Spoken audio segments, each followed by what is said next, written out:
Mga magapasakop sa Dinagyang Tribes Competition, doble na ang pagpanghanda. Preparasyon sa isa ka mga balantayan nga tribo sa kompetisyon, aton kamustahon. Ini ang gintutukan ni Kim Salinas. Nagawaswas na sa pag-practice ang tagsa katribo nga magapasakop sa ginabantayan kag highlight sang Dinagyang Festival ang Tribes Competition.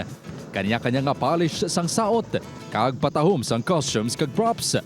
Kaangay na lang sang Tribu Silak sang Iloilo City National High School na nagdaog first runner-up sang 2020.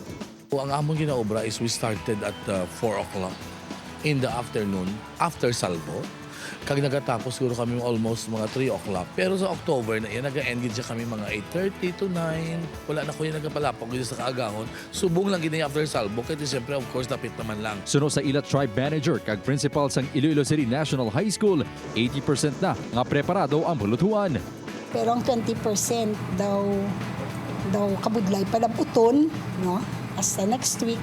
Pero we believe that there will be provisions sa amon mga kinanglanon.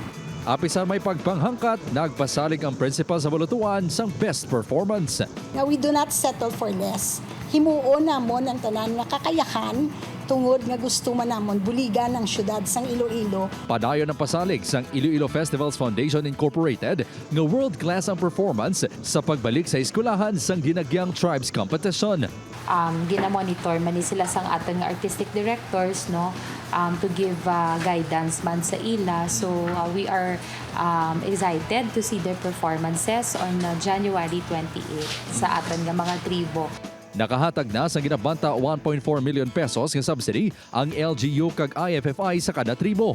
Amat-amat naman ginaplastar ang stage sa Freedom Grandstand kag plastaron sa iban nga judging areas sa masunod nga semana. Upod Jeromel Porquia, Kim Salinas. 1 Western Visayas.